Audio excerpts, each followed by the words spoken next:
Ko'chma do'konni qayerlar? Вообще zo'r qilib qo'yishdi bolalar. Men safar dedim, keldim. Fasada tunika bond, pasti shveler, tepa shveler, profillar, o'rtada bruslar bor. Do'konni eng tagida ham bir ko'rsatib beraman sizlarga. Tunika qoplangan, bu yerdan o'tadigan zaxtni ushlab qolishlik uchun. Do'konni juda ham chiroyli qilishgan.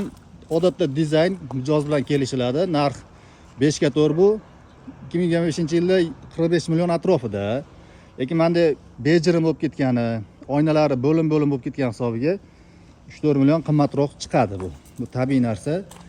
Poltaxta uni tepasidan lilon qilganmiz. Poltaxta bilan pastdagi tunikani orasida penoplast bor. Pol baquvvat. Misol, mashina ichiga 5-10 tonna un bossangiz bo'laveradi, turadi xudo xolasa.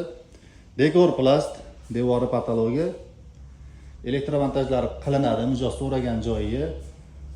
Bu fast food uchun qilingan, shuning uchun priborlari bu yerda bo'ladi menimcha. Bu yoqda ham bo'lar ekan. Lampalar uchun ham yoq qilinadi.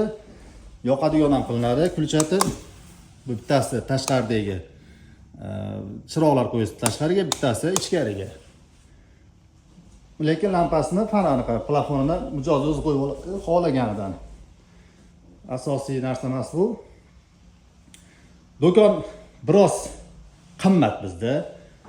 Qimmat bo'lishining sababi, misol linolomni olib tashab, poltaxtani olib tashab, tayda tunika, penoplastlarni olib tashab, laminatli fanera qo'yadigan bo'lsak, narxi o'zi 5-6 million farq qiladi. 5-6 million farq qiladi. Mana shu do'konda endi katta bo'lsa ham ko'proq farq qiladi. Biz bunaqa narsani qilmaymiz, chunki bu uzoqroq xizmat qilish kerak. O'zingizlar bilasizlar, laminatlar uqalanib, yomon bo'lib ketadi. Ichkarida ishlanganda suv bo'ladi, polartasiz, boshqa bo'ladi, xolodilnikda o'chib qolishi mumkin.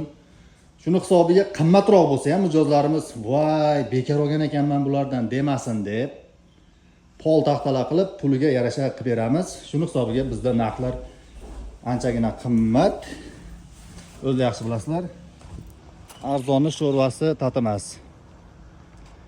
Qo'lda uchura qilib bering bizga arzonroq, misol 10 million, 5 million arzon bo'lsin deydiganlarga biz unaqa buyurtma olmaymiz, chunki bizdan keyin reputatsiyamizga ziyon yetishi mumkin. Ko'chma do'konlar kerak bo'lsa, sizlarga ham bemalol aloqaga chiqaverasizlar. Farg'onada, Samarqandda filialimiz bor. Bu asosiy filialimiz Farg'ona shahrida. Har xil o'lchamda qilganmiz. Instagram, Telegramda ko'ringlar, Nurli uylar.